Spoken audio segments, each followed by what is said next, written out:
Les voy a pedir que por favor se pongan de pie y abran sus Biblias en el capítulo 7 del libro de Hebreos.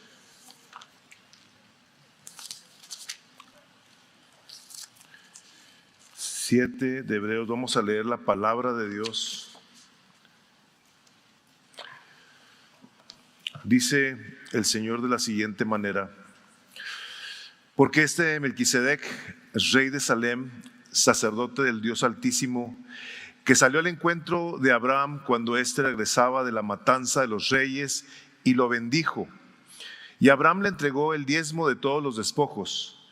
El nombre de Melquisedec significa primeramente rey de justicia y luego también rey de Salem, esto es, rey de paz, sin tener padre ni madre y sin genealogía, no teniendo principio de días ni fin de vida, siendo hecho semejante al Hijo de Dios, permanece sacerdote a perpetuidad. Consideren pues la grandeza de este Melquisedec, a quien Abraham el patriarca dio el diezmo de lo mejor del botín. Y en verdad los hijos de Leví, que recibieron el oficio de sacerdote, tienen mandamiento en la ley de recoger el diezmo del pueblo, es decir, de sus hermanos, aunque estos no son descendientes de Abraham. Pero aquel cuya genealogía no viene de ellos, recibió el diezmo de Abraham y bendijo al que tenía las promesas. Y sin discusión alguna, el menor es bendecido por el mayor. Aquí ciertamente hombres mortales reciben el diezmo, pero ahí los recibe uno de quien se da testimonio de que vive. Y por decirlo así, por medio de Abraham también Leví, que recibía diezmos, pagaba diezmos, porque aunque estaba en los lomos de su padre, cuando Melquisedec le salió al encuentro. Padre, en el nombre de Jesús, venimos a darte la gloria y la honra por permitirnos estar bajo la enseñanza de tu palabra. Y te pedimos que por tu Espíritu Santo nos abras el entendimiento, el corazón, y a mí me ayudes a comunicar esto correctamente. Padre, tú sabes cómo nos sentimos cuando estamos exponiendo y necesitamos de una manera desesperada tu ayuda. Pedimos, Padre, tu bendición, y lo que el día de hoy vamos a escuchar afecte nuestros corazones para tu gloria, pues lo pedimos en el nombre de Jesús. Amén. Pueden tomar asiento. Me bendice. Saben que hay tantas cosas tan gloriosas en la vida de la iglesia, donde el Espíritu Santo nos permite ver y oír y tocar. De hecho, cuando saludamos, cuando bendecimos a los hermanos, la gracia de Dios, que ahorita que pasó Armando aquí, lógicamente él sabe lo que voy a predicar, pero no nos vamos a poner de acuerdo en lo que aquí habremos de decir. Sin embargo, inicia hablando acerca de las cuestiones de por qué hacemos las cosas. Y me bendice mucho porque el día de hoy vamos a hablar de una parte. O sea, hemos estado predicando todo el libro de Hebreos y hoy toca esta parte donde, a diferencia de lo que hemos leído desde enero, en ninguna parte se menciona tanto la cuestión del diezmo, que a tanta gente le causa problemas.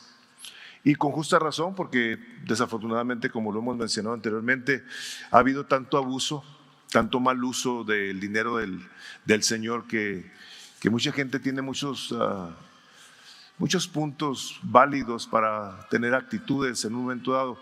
Sin embargo, lo que voy a compartir el día de hoy, me quiero dirigir a los miembros de esta iglesia, porque en Misión de Gracia nosotros no tenemos que hacer las cosas, nosotros no tenemos que diezmar, nosotros no tenemos que ofrendar, no tenemos que cantar, no tenemos que venir. Nosotros queremos hacerlo como una respuesta, como una gratitud a nuestro Dios, porque está establecido, y como lo acabas tú de escuchar, está establecido para la perpetuidad, hasta que el Señor Jesucristo regrese. Entonces, si tú eres una persona que aquí viene por primera vez, bienvenido, como se te dijo ahorita en la mañana. Nos da mucho gusto que estés con nosotros. Tú no te tienes que sentir en lo más mínimo comprometido a depositar un sobre, a dar una ofrenda. Esto es el resultado de un entendimiento que parte precisamente de lo que Armando acaba de leer, porque de Él, por medio de Él y para Él son todas las cosas. Y esta que vamos a hablar el día de hoy es una que yo espero que nos ayude a tener un entendimiento correcto del por qué Dios ha establecido las cosas. Ahora, lógicamente que implica que las hagamos bíblicamente, que las hagamos para su gloria y que nosotros entonces a la hora que hagamos lo que hacemos, tengamos una razón de hacerlo. Hace algunos años tuve yo la oportunidad de estar hablando con una persona y de una manera muy vehemente, muy firme, muy sólido, me decía: es que yo soy de esta religión, y yo lo estaba escuchando. Entonces le pregunté y le dije: ¿y tú sabes por qué practicas tu religión? Y se quedó pensando, no me contestó. Le dije: te voy a decir por qué tú practicas tu religión. Tú la practicas porque tus padres te la enseñaron, pero tú no la conoces. El hombre se quedó serio y de ahí cambió la conversación. Y creo yo que en muchas ocasiones, aún como creyentes, nosotros hacemos muchas cosas y no sabemos por qué las hacemos. Pero cuando las hacemos, entonces informados, instruidos por la palabra de Dios, debe haber entonces un cambio que nos lleva a hacer lo que hacemos para la gloria de Dios. Pues eso dice la palabra que debemos de hacer. Para eso fuimos creados, para disfrutar a nuestro Creador, para deleitarnos en Él todos los días de nuestras vidas. Y esto que el Espíritu de Dios nos enseña aquí tiene que ver con esto. ¿Por qué? Porque habla de cosas tangibles, que en un momento dado, como les digo, tenemos no únicamente una muy poca información, una mala información, o en muchos casos no hay información del por qué se hacen las cosas, pero aquí yo le pido a Dios, he estado orando mucho por este día, por esta enseñanza, porque yo espero que algo cambie en el corazón, que algo nos mueva el Espíritu Santo a dar pasos que nos permita deleitarnos de esa relación, como les digo. Esta parte de la Escritura nos habla de un personaje que aparece en el libro de Génesis, el capítulo 14, menciona cuando Abraham llega con él, después de haber estado él involucrado en una guerra de 5 reyes contra 4 reyes, todo el ejército de Abraham los derrota, traen todo lo que quitaron de aquellos que murieron. No sé cómo se dice en español, pero se dice spoils de la guerra, o sea, todo lo que recogieron. Entonces le da Dios a Abraham el privilegio de toparse con este rey Melquisedec. Y Abraham, a la hora de que lo ve, lo primero que hace es que lo honra. Lo honra con todo lo que traía ahí, diezmó de todo lo que traía y se lo dio a este rey del cual tenemos muy, muy poca información. De repente lo leemos, lo mencionamos, pero tenemos poca información acerca de él. Y en la Biblia hay ciertos personajes, hay un número regular de personajes donde podemos ver lo que se conoce como un tipo, una prefigura de Cristo. Tenemos en el Antiguo Testamento a Adán, a Abel, a Isaac, a José, a Josué, Jonás, David, Salomón. Tenemos varias personas que por algunas cosas que hicieron son como una prefigura de Cristo. O sea, Jonás, por ejemplo, que estuvo en el vientre del pez, del gran pez, duró 3 días ahí. Y Jesús dijo: así como Jonás estuvo en el centro del pez así estará el Hijo del Hombre. O sea, así como eso, hay muchas otras figuras que nos hablan de Jesús, y este es uno de ellos. Este Melquisedec es la figura que representa a Cristo de una manera tal vez, o no tal vez, de la manera más acertada. Porque les digo, está limitado lo que tenemos y pudiéramos muy fácilmente pensar, por lo que leemos, que este rey y sacerdote, el único que tenía el título de rey y sacerdote, lo cual Dios en su sabiduría y misericordia no permitía que los siervos de Dios tuvieran ambos. Dios había definido los reyes de la tierra, se los pidieron el pueblo de Israel por su rebelión, le pidieron al sacerdote: sabes que nosotros queremos reyes como los pueblos de la tierra. Y va el sacerdote y consulta al Señor y le dice: pon reyes. Los van a tratar, y les dice la manera en la que los van a tratar, de una manera terrible, por haber cambiado el privilegio de ser ellos guiados por Dios versus el tener a un rey terrenal que habría de oprimirlos por miles de años. Sufrieron el peso, el rigor de la maldad de algunos de sus reyes. Y a los sacerdotes, lógicamente, Dios aquí, en lo que estamos viendo el día de hoy, empieza con el ministerio sacerdotal en el monte del Sinaí, donde establece a Aarón y a sus 4 hijos para llevar a cabo el sacerdocio. O sea, Dios los llama, Dios los establece, y nada más así a manera de nota, a 2 de ellos los mató. Dios les quitó la vida porque estaba Dios estableciendo su sacerdocio, algo que tendría que ver con nosotros, con aquellos, con los del Nuevo Testamento, todo que ver. Al día de hoy seguimos necesitando del sacerdocio. Estos individuos fueron y le ofrecieron a Dios un fuego que Dios no les había pedido. Se cree, se especula por una parte ahí más adelante, después de que mueren estos hombres, de que no quería Dios que alguien se presentara delante de él intoxicado. Pareciera, no lo estoy afirmando, que estos hombres habían estado tomando. Pero independientemente de eso, Dios no va a dejar que su nombre sea profanado, y menos de una manera pública. Entonces, empieza esta parte de la Escritura hablándonos de Melquisedec, el cual nosotros tenemos que tener cuidado de no decir es que es Jesús. No, probablemente teológicamente se dice esta prefigura de Cristo pudo haber sido una manifestación, pero no era. ¿Por qué? Porque si ustedes ven en su Biblia, en el versículo 3 del capítulo 1 de esto que estamos viendo aquí, el capítulo 7, dice así, dice: sin padre, sin madre, sin genealogía, no teniendo principio de días ni fin de vida, dice, siendo hecho semejante al Hijo de Dios. O sea, el hecho de que haya sido semejante al Hijo de Dios quita el que haya sido el Hijo de Dios. O sea, nosotros tenemos que ver estas cosas y estar claros en que cuando Dios en su palabra nos revela algo acerca de lo que nos quiere enseñar, nos da claras indicaciones para que tengamos una mente bien informada, de tal manera que respondamos a su palabra correctamente. Ahora, este sacerdote Melquisedec, cuyo nombre es Rey de Justicia y Rey de Paz, implica el que es un rey que gobierna o gobernaba en ese tiempo de una manera celestial. O sea, Dios fue el que lo instituyó, y esta parte de la Escritura, algo de lo que nos va a enseñar, como dice el propósito de mi mensaje, es explicar y resaltar la superioridad del sacerdocio de Melquisedec sobre el Levítico, y mostrar cómo Cristo, al ser sacerdote según este orden de Melquisedec, es nuestro sumo sacerdote eterno, perfecto y suficiente.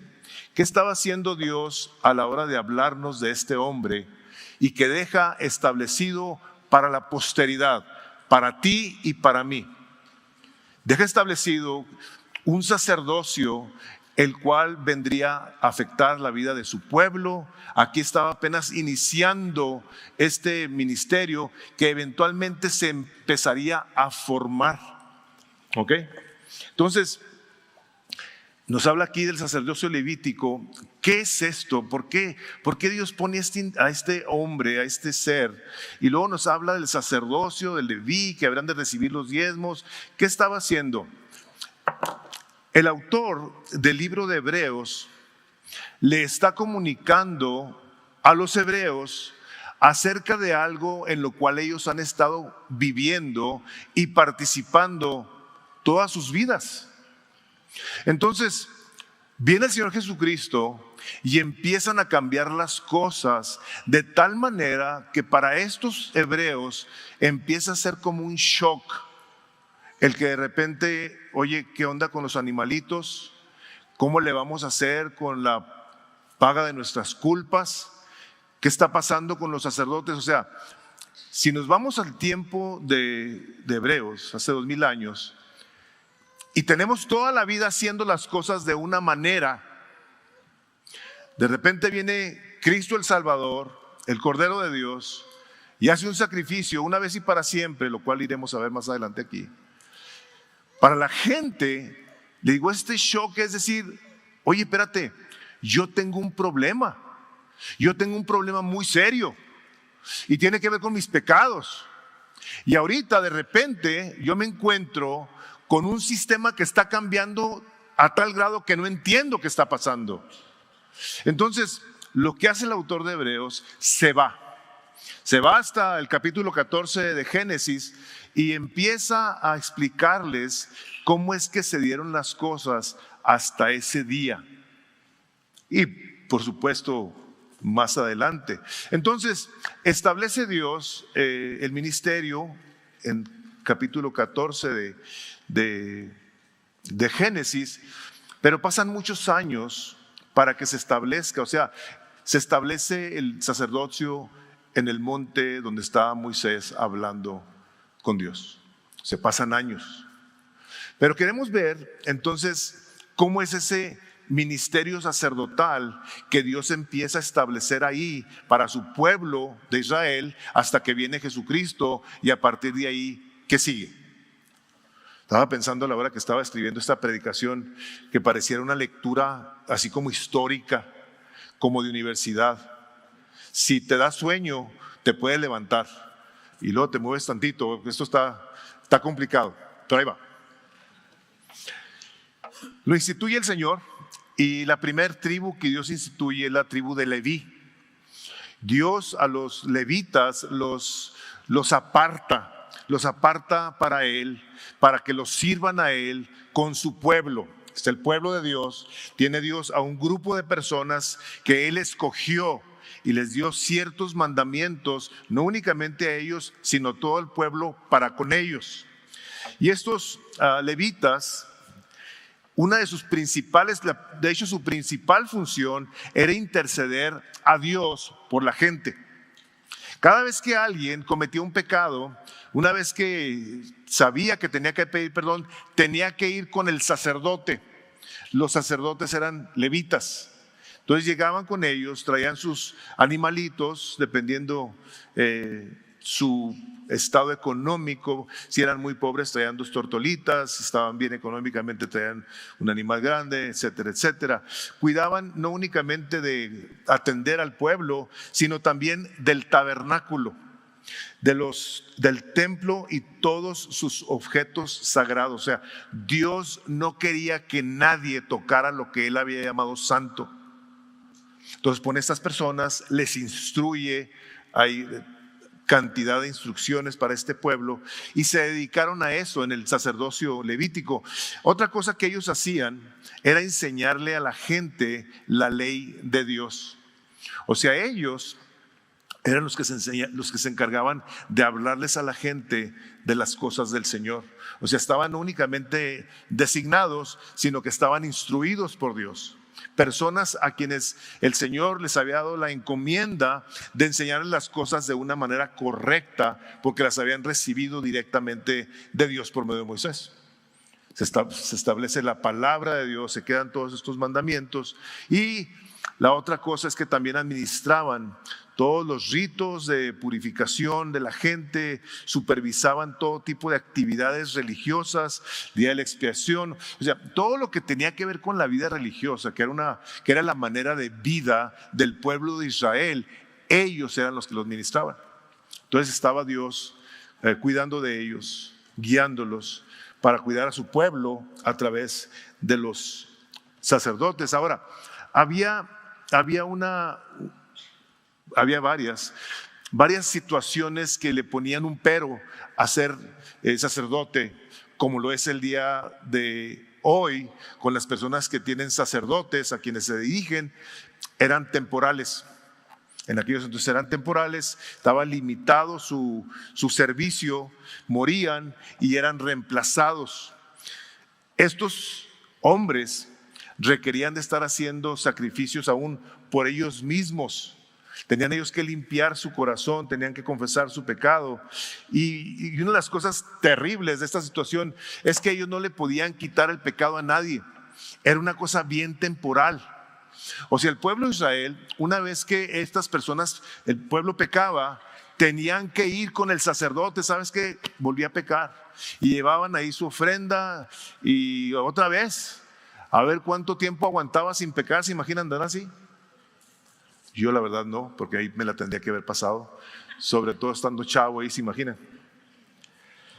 Estaban limitados y les digo, se tenían ellos que purificar a sí mismos, y me llama la atención de cómo conforme vamos caminando nosotros hacia la persona del Señor Jesucristo, volteamos hacia atrás a ver estos hombres que no podían tocar un cuerpo porque se contaminaban. O sea, había muchas cosas que ellos no podían hacer porque se contaminaban. Y había reglas para una vez que se hubiesen contaminado. Pero volteando a ver al Señor Jesucristo, la cosa tremenda de Jesús es que todo lo que Él tocaba se limpiaba. Todo. A los leprosos, a la mujer aquella que se acercó. O sea, alguien lo tocaba y era limpio. O sea, el poder, la pureza, la santidad del Señor Jesucristo nunca dejó de estar en función para con la gente. Y vemos a esos sacerdotes antiguos, vemos a nuestro sumo sacerdote el día de hoy, que sigue impartiendo vida. Pero una de las cosas que tenemos que continuar viendo es esto. Se empieza a establecer el sacerdocio levítico, y tienen ahí en sus notas, dice: el sacerdocio levítico es visto como un tipo o sombra del sacerdocio perfecto y eterno de Jesucristo. Fíjense, su propósito fue apuntar hacia la necesidad de un mejor sacerdote, mostrar que los sacrificios humanos eran insuficientes y debía haberle puesto: y nuestros sacrificios el día de hoy también son insuficientes. Solamente el sacrificio de Cristo es el que vale. Nosotros sí damos sacrificios vivos a la hora de que cantamos, de que oramos, de que estamos expuestos a la palabra de Dios y ponemos atención. Eso es parte de nuestra adoración a la hora que ofrendamos. O sea, hay maneras de que nuestros sacrificios pues sean sacrificios que, si nos ponemos a verlos todos y cada uno de ellos, son un placer. Para ellos, en el Antiguo Testamento, era una carga. Para el creyente el día de hoy, los sacrificios que ahora presentamos, porque lo podemos seguir haciendo, deben de crear en nosotros un verdadero placer. Cuando cantamos a Dios, debe alegrar nuestro corazón. Cuando venimos a su presencia y empezamos a hablar con Él, como dice el Salmo 100, habremos de entrar a su presencia con acción de gracias. Cuando abrimos su palabra y estamos expuestos a ella, le damos gloria porque estamos hablando con el Creador, con el Señor Dios del universo a nuestra alma. Eso es lo que está haciendo esta palabra viva y eficaz que ya vimos en el capítulo 4, versículo 12. Entonces, para los hebreos, hermanos, esto era una situación bien tremenda, bien difícil, y tenía que el autor de Hebreos explicarles desde el principio qué era lo que tenían ellos que entender para luego poder caminar hacia la presencia del gran sacerdote, de nuestro sumo sacerdote Jesucristo, y hacerlo de una manera correcta. La semana que pasó, cuando nos enseñó Armando, decía que somos legalistas en recuperación. Y se me hizo muy acertada la expresión, porque decía él precisamente que nosotros andamos queriendo hacer como sacrificios para Dios, y luego cuando no los hacemos, nos va mal, decimos, si es que no lo hice bien, no leí suficiente, no oré suficiente, algo hay en mi corazón por lo cual Dios me está castigando. Hermanos, Dios no es así. El amor de Dios se ha manifestado para con nosotros, dice Romanos, en que siendo aún pecadores, Cristo murió por nosotros. Cantamos, tal y como somos nos amó. Les voy a decir, y a pesar de como somos nos amó. El amor de Dios no deja de manifestarse hacia nosotros como hijos de Dios. Entonces el cuidado que tenemos que tener de acercarnos a nuestro sumo sacerdote es de una manera correcta, y por eso nos está enseñando a nosotros, por eso les enseñó a ellos, y tenemos que entonces hacer o dirigirnos a Él de una manera correcta. La Biblia no estaba escrita, hermanos, en el tiempo no estaba escrita toda la Biblia, y en el tiempo de Hebreos no había Nuevo Testamento. Se estaba escribiendo el Nuevo Testamento. Para ellos no era igual que para nosotros poder, por ejemplo, ahorita yo citar la primera carta del apóstol Pablo a Timoteo a la hora de hablar del sumo sacerdote que tenemos, donde dice, exhorto pues, y escuchen las palabras, exhorto pues a que se hagan rogativas, o sea, ruegos, oraciones, peticiones y acciones de gracias por todos los hombres, por los reyes y por todos los que están en autoridad, para que podamos vivir una vida tranquila y sosegada con toda piedad y dignidad, porque esto es bueno y agradable delante de Dios nuestro Salvador, el cual quiere que todos los hombres sean salvos y vengan al pleno conocimiento de la verdad. Y dice esto, porque hay un solo Dios y también un solo mediador entre Dios y los hombres, Cristo Jesús, hombre, quien se dio a sí mismo en rescate de todos. O sea, el autor dice, había sacerdotes, está este ministerio el día de hoy, aunque en esta parte de Hebreos no lo menciona tan ampliamente, no habla de Cristo, pero nos está apuntando hacia Él. Y nos está diciendo que no existe manera de nosotros poder llegar a Dios, presentarnos como pecadores, arrepentirnos, recibir el perdón de Dios, aparte de la persona del Señor Jesucristo. Cualquier persona que se dirija a quien tú quieras, y yo te animo y te exhorto, espero que aquí no haya nadie, que si tú piensas que tu abuelita está intercediendo por ti, algún santo, alguna virgen, tú estarías literalmente en contra de lo que está escrito aquí en esta parte que acabo de leer. No hay nadie, nada más hay uno para llegar al cielo. No, oye, pero que su mamá pues te ayuda. No, espérate, no. Hablar de que hay alguien adicional a la persona de Jesucristo es estar hablando en contra de la palabra de Dios. Y queremos nosotros entonces dirigirnos a nuestro sumo sacerdote, y es lo que está enseñándoles aquí, diciéndoles, el sacerdocio de Melquisedec era tal, pero el de Jesucristo es eterno. Este no cambia, este sacerdocio a todas las personas que el día de hoy en ese tiempo habrían de estar siendo o viviendo bajo él, les afectaría. Tendría un efecto en sus corazones, pero no era fácil que lo comprendieran. O sea, toda su vida, con todos los sacrificios, con todos los sacerdotes, y de repente los sacerdotes se quedan sin trabajo. Se les acabó. Y ellos, ¿cómo le iban a hacer con esta situación?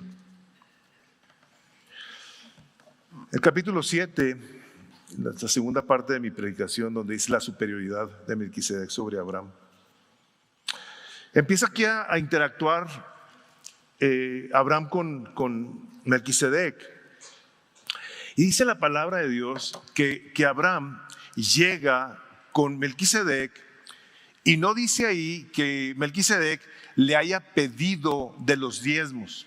No dice eso. Nosotros no podemos asumir o querer creer que sí, pero dice que se acercó y él le dio los diezmos al sacerdote, y la palabra de Dios nos hace saber de una manera implícita que lo hizo de todo corazón. ¿Por qué? Porque le dio lo mejor. Una vez que hubo ganado esas batallas, Abraham escogió lo mejor, y a la hora que reconoce que este es un sacerdote puesto por el Dios Altísimo, se los da. Lo bendice, y Abraham en esa ocasión recibe la bendición de Dios. Dice aquí, porque sin lugar a dudas, sin discusión alguna, el menor es bendecido por el mayor. Nos deja la palabra de Dios de una manera clara, que al haber él designado a los sacerdotes para llevar a cabo los sacrificios, los pone, los instituye, pero también instruye al pueblo acerca de ellos, para que luego a la hora que van a llevar sus diezmos y sus ofrendas, no vayan a andar sí, ¿estos qué van a hacer con mi dinero? Ya ven cómo se la pasan pidiendo y hablando de dinero. ¿Les ha tocado?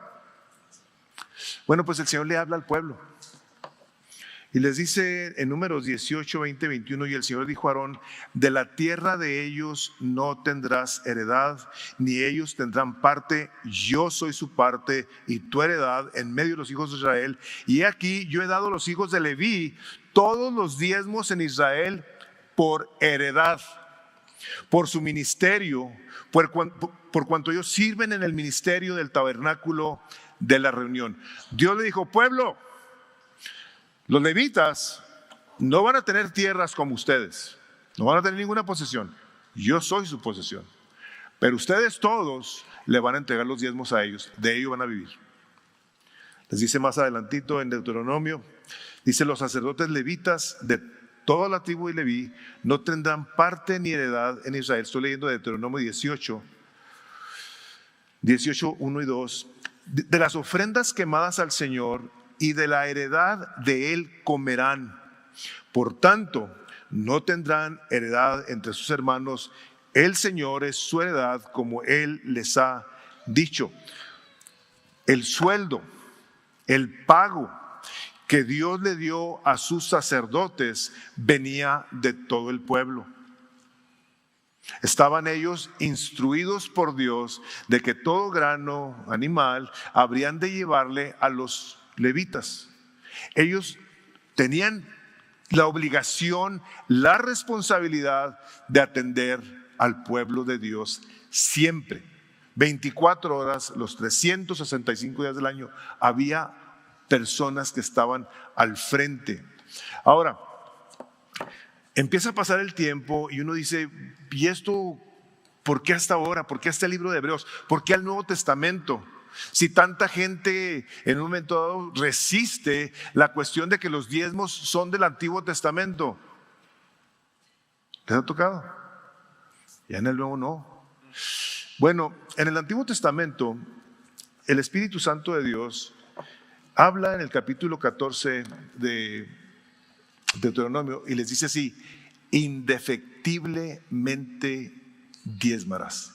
Indefectiblemente diezmarás. De todo lo que tú recojas, dice, tú vas a traer a mis sacerdotes. De todo. La gente empieza a pasar el tiempo y se empiezan a hacer loquillos. Empieza a deteriorarse ahí la onda. Yo asumo, esto no es bíblico, pero yo asumo que ha de haber habido envidia.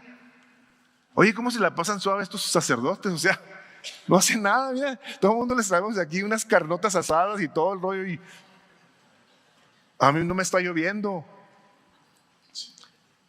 Estaba el Espíritu Santo de Dios empezando a establecer algo tan importante, pero tan importante, que luego vendría al tiempo de ellos en el Nuevo Testamento. Y quería el Espíritu Santo que tuviéramos claro que aquellas cosas que empezó a dejar establecidas para el Nuevo Testamento se entendieran por el pueblo de Dios y que la gente de Dios respondiera de acuerdo a lo establecido por Él. Dice ahí en su nota, dice 1 Corintios 9:13, dice: ¿no sabéis que los que trabajan en las cosas sagradas comen del templo y los que sirven en el altar, del altar participan? Así también ordenó el Señor a los que anuncian el Evangelio que vivan del Evangelio. O sea, hay un mandato por parte de Dios para aquellas personas en el día de hoy que trabajamos en el ministerio, que tengamos un sueldo, que seamos cuidados por el pueblo de Dios, porque estamos puestos para la gloria de Dios en el servicio del pueblo de Dios. O sea, nosotros, los pastores que aquí servimos, o sea, nosotros no podríamos servir teniendo un trabajo y luego tener que hacer lo que tenemos que hacer aquí. No se puede. Gracias a Dios por el tamaño de esta iglesia, gracias a Dios por la generosidad de algunos de ustedes, pero muchos pastores con congregaciones más pequeñas se ven en la necesidad de tener un trabajo y aparte el ministerio. Yo tengo una gran admiración por ellos, los respeto porque no me puedo imaginar cómo es el cuidado de un rebaño que en ocasiones tienen tantas necesidades y aparte las necesidades de su casa, de sus hijos, de sus cosas personales. O sea, digo yo, qué difícil. Y los vemos en ocasiones, hermanos, me puede decirles esto, nos puede en ocasiones verlos sufrir. Pero yo digo, si todo el pueblo de Dios entendiésemos que Él ha establecido estas cosas para su gloria, tendríamos nosotros iglesias donde podríamos ser, creo yo, bien cuidados, donde las cosas se hacen bien, de acuerdo a lo que Dios ha establecido, de que alimentemos, de que cuidemos al rebaño, de que estemos para Él. La mayor parte del tiempo es lo que queremos hacer. Dios quería que así siguiera. Pero desafortunadamente, como les digo, la gente se empezó a hacer loquita y ustedes leen en el capítulo 4 del libro de Malaquías, donde la gente empezó a reclamarle a Dios que por qué no los escuchaba. Dicen, ¿por qué no nos escuchas, Dios? Venimos aquí a derramar nuestras lágrimas y no te inmutas. O sea, ¿qué está pasando? El Señor les dice dos cosas. Le dice, yo tengo contra ti, que has sido desleal con la mujer de tu pacto y de tu juventud. Los hombres, a pesar de saber que el matrimonio estaba instituido por Dios, se empezaron a portar mal con las esposas. Empezaron a tratarlas deslealmente. Una falta de aprecio, de cuidado, de ternura, de misericordia. Le dice el Señor, y me has robado mis siervos. Dos cosas. Eso les dijo, me están robando. Dice, por tanto, dice, no les voy a contestar. Si no, caray, o sea, advertencias fuertes. No estamos, hermanos, bajo la ley. Gracias a Dios, estamos bajo la gracia. Y como les decía cuando empecé, nosotros el día de hoy respondemos a Dios porque lo amamos, porque Él nos amó primero a nosotros. Y aunque el día de hoy una regla específica en el Nuevo Testamento, la única parte donde podemos encontrar que se habla por la persona del Señor Jesucristo, digo, todo esto está hablado por el Espíritu Santo de Dios. Pero el Señor Jesucristo en el capítulo 23 de Mateo les dice, ay de vosotros, escribas y fariseos hipócritas, les dice. Dice, porque diezmáis la menta y el eneldo y el comino y dejáis lo más importante de la ley, la justicia, la misericordia y la fe. Esto era necesario sin dejar de hacer aquello. ¿Qué era lo que estaba pasando? Que en la cuestión del dinero querían ellos que los vieran. Querían tener una conducta externa visible para que la gente los tuviera por piadosos, no más que dice el Señor Jesucristo ahí en Mateo 23, sino más que tu problema está en tu corazón. Ahí adentro de tu corazón, ahí está el problema. Estas tres cosas que tienen en sus notas, hemos dejado la justicia, el actuar con rectitud y equidad, una imparcialidad. Misericordia, la compasión hacia otros, la fe, la fidelidad y confianza genuina en Dios. Si alguien pregunta, ¿habló Jesús? Sí, aquí está. Él dijo. O sea, hazlo. Pero no te olvide que debe de salir de un corazón lleno de gratitud, lleno de dependencia de Dios. Y su siguiente nota, ahorita que terminen de llenar sus espacios. Tiene que ver con nosotros como creyentes el día de hoy. El Señor Jesucristo no condena el diezmo, de hecho dice que está bien hacerlo, pero su énfasis está en lo interno, que nunca debe de reemplazar el que le demos a Dios toda la gloria. Dios quiere corazones transformados, no solo rituales religiosos precisos. El verdadero cristianismo, dice su siguiente nota, no es solo religión exterior, es una vida interior transformada que se refleja hacia los demás. A la hora de que nosotros respondemos entonces a Dios en el honrarlo con nuestros bienes, nos permite tener una relación en donde hay más tangibilidad, se pudiera decir. ¿A qué me refiero con esto? Les voy a dar una ilustración. Yo digo que yo amo a Dios. Yo amo a Dios. Pero hay algunas cosas que pues a mí no me cuadran, sobre todo cuando tiene que ver con mi cartera, ¿no? Si yo le digo a mi esposa que yo la amo y me le quedo viendo así con ojitos de borrego horcado y me le quedo viendo y me dice, oye, pues necesitamos el dinero del mandado, y yo por dentro así pensando, te amo tanto, oye, te amo. O sea, ¿estaría yo verdaderamente amándola? Me estaría engañando a mí mismo. Pero mi cuidado a ella involucra todo lo que tiene que ver con cuestiones tangibles: dinero, abrazos, aprecio, palabras, protección, intercesión por ella. Si yo tengo que mostrarle mi amor a ella de una manera tangible. Por eso insisto tanto en la cuestión de que practiques el poner por obra tu amor genuino por Dios de una manera tangible. Y para los que están casados, no existe un mejor lugar que su casa, porque nos ha mandado el Señor que la amemos como Cristo amó la iglesia, y ahora se dio Él por nosotros para podernos servir desde el trono de su gloria, sentado a la diestra del Padre, como sacerdote que está intercediendo por nosotros. Y la pregunta es, ¿y por qué está intercediendo? Bueno, pues está intercediendo por muchísimas cosas, y algunas de ellas tienen que ver con tu pecado y el mío. Nuestro problema en la tierra, hermanos, no son los hijos, no es la economía, no es nuestra salud, no son los problemas relacionales. Nuestro problema es el pecado, hermanos. Y Él está sentado a la diestra del Padre intercediendo por nosotros, y yo creo que una gran parte de su intercesión es para que nosotros hagamos la perfecta voluntad de Dios en relación con lo que tiene que ver con Jesús, como nuestro sumo sacerdote, a quien nos acercamos necesitados y que nos entiende perfectamente, absolutamente en todo lo que traemos en este corazón, pero en este caso tiene que ver con nuestra manera tangible de reconocer y honrar a nuestro sumo sacerdote aquí en la tierra, en este caso lo que está hablando con las ofrendas, con los diezmos. Aunque a nosotros nos continúe sin gustar, esto no tiene nada que ver. ¿Por qué? ¿Por qué lo estableció Dios entonces?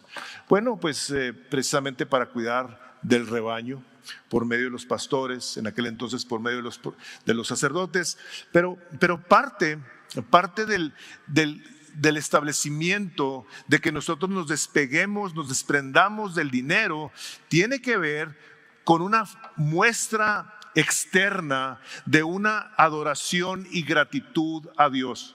Tú lees ahí en la palabra que todos los bienes que tú tienes vienen de parte de Él, que el oro y la plata son de Él, y tú lo sabes y lo confiesas, lo dices, sí, Dios es el dueño de todo. Pues entonces, puesto que Él es el dueño de todo, Él te ha dado todo, tú quieres honrarlo con lo que Él te ha pedido que hagas. Dice Proverbios: honra al Señor con tus bienes y con las primicias de todos tus frutos. Esta no, como les he dicho tantas veces, no es la opinión de Dios, es la palabra de Dios. Ofrendar demuestra fe y dependencia en Dios. Nosotros nos desprendemos a la hora de honrar a nuestro sumo sacerdote. de aquello que Él nos ha provisto, estamos diciendo al Señor, yo confío en ti, yo dependo de ti. Todo lo que aquí existe, todo es por Él, por medio de Él y para Él. A Él sea la gloria. Yo entonces pongo mi confianza en que al honrarte con mis bienes, tú estarás cubriendo mis necesidades. Dice 1 Corintios, en cuanto a la obra del Evangelio, 1 Corintios 9:14 dice, así también ordenó el Señor, lo que les acabo de leer hace rato, que los que anuncian el Evangelio, que vivan del Evangelio, o sea, estas ofrendas que Él ordenó que se siguieran dando, ese es el Señor Jesucristo. Quiere que se haga precisamente para que los pastores, misioneros y los ministerios que estamos de una manera u otra predicando el Evangelio continúe extendiéndose a todas las personas posibles. Y tú y yo hemos sido puestos por Dios aquí para ser ministrados por la palabra de Dios como estás siendo en este momento, y tiene como propósito el que tú como oveja del rebaño del Señor Jesucristo continúes siendo instruido para que vayas y prediques el Evangelio también y los traigas a Misión de Gracia y sean ellos enseñados en los caminos de Dios para que aprendan a cómo amarlo y a cómo odiar el pecado, a cómo amar a las personas y a cómo perdonar a las personas a la misma vez. O sea, nosotros estamos siendo instruidos por el Espíritu de Dios de tal manera que a la hora que hacemos algo, lo hacemos con una integridad de corazón, llenos de gratitud. Yo sé que muchos de ustedes ya vienen aquí con sus sobres listos, sus cheques escritos, pero vuelvo una vez más a insistirles, hermanos, no nos familiaricemos con honrar al Señor con nuestro dinero. No lo hagas. Digas, ¿cuánto es? Hermano, esto es una ofrenda. Nosotros necesitamos decirle, Señor, te doy gracias de que me provees y que me hace el privilegio de honrar tu nombre con esta cantidad. Yo te lo entrego como una muestra de mi gratitud. Por eso dice el Señor, no hagas nada por obligación. Si tú eres una persona que aún como creyente, un miembro de esta iglesia, tú no estás convencido, no lo hagas. Pide primeramente al Espíritu Santo de Dios que te ayude a entender el principio y la razón por la cual Dios ha hecho las cosas. Porque mientras eso no esté claro, tú no lo vas a hacer de una manera correcta. Y en esta última parte de mi predicación, aparte me faltó una, ofrendar es parte de una vida cristiana fiel y obediente. Cuando el Señor dice en 1 Corintios 16, versículo 2, cada primer día de la semana, cada uno de vosotros ponga aparte algo según haya prosperado. Es decir, Señor, yo he prosperado en esto, tú me has prosperado en esto, yo te quiero bendecir, Señor. Su nota dice lo siguiente, es al ofrendar renunciamos a la autosuficiencia y confiamos en que Dios proveerá para nuestras necesidades. Ofrendar no es solo una práctica económica, sino una manera de reconocer que todo lo que tenemos proviene de Dios. Todo lo que tenemos proviene de Dios. Es verdaderamente glorioso el que nosotros podamos ofrendar para la gloria de nuestro Salvador, porque este evangelio que se está predicando se va a seguir predicando hasta el final de los tiempos. Y nos lleva precisamente a tener un entendimiento de esta manera. Dios lo establece desde el Antiguo Testamento, la gente lo practica desde Moisés hasta la venida de Cristo, 1500 años. Todo ese tiempo la gente practicando el ir a los sacerdotes, presentar las ofrendas. Viene el Señor Jesucristo, altera todo, cambia todo, viene y da su vida por nosotros, de tal manera que todos los sacrificios que antes se tenían que hacer quedan anulados, se acaba todo. Ahora Él es el Cordero que Dios mandó por nuestros pecados. Este es el que sí quita los pecados del mundo. Él sí los quita de una vez, como dice el libro de Hebreos, y para siempre. En aquellos tiempos, les digo, pecaban, venían. El día de hoy, ¿qué pasa? Nosotros pecamos, y dice la primera carta de Juan, que nosotros a la hora de que pecamos, tenemos un abogado tenemos a nuestro intercesor que se compadece de nosotros. Y venimos y reconocemos nuestros pecados, los pecados que practicamos diariamente. Cuando contestamos mal, cuando algo hacemos incorrecto, cuando violamos la palabra de Dios. Pero el día que tú le entregaste tu vida a Cristo, el día que tú lo reconociste como tu Rey y tu Salvador, el día que le pediste perdón por tus pecados, dice su palabra que Dios es fiel y justo para perdonarnos y limpiarnos de toda maldad.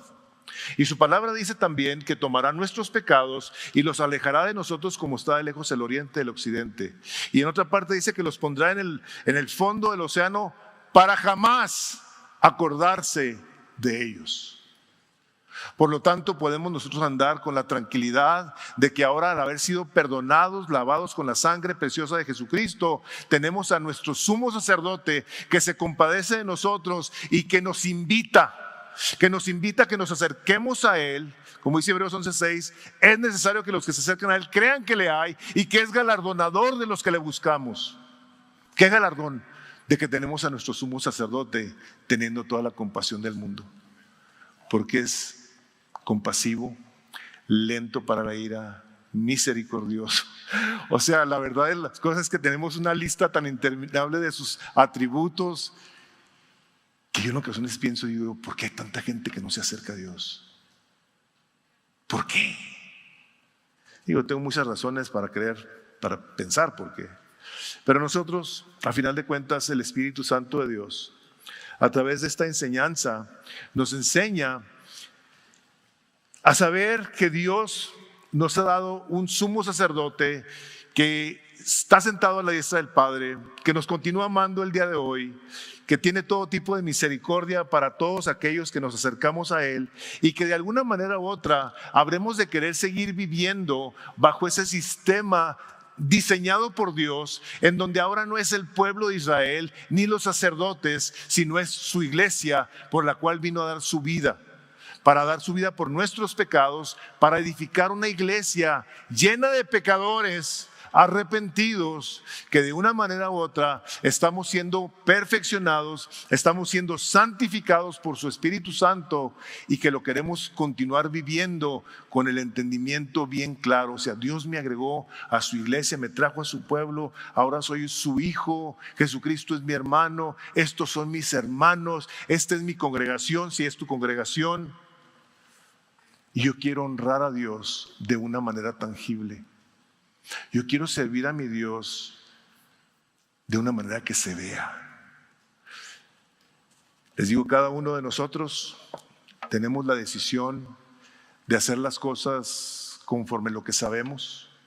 Yo no tengo el propósito de querer convencer a nadie, pero a la hora de ver esto, digo, qué impresión, Dios, qué impresión que nos ha dejado establecido esto en una tribu, como dice el último versículo de lo que estamos viendo, así.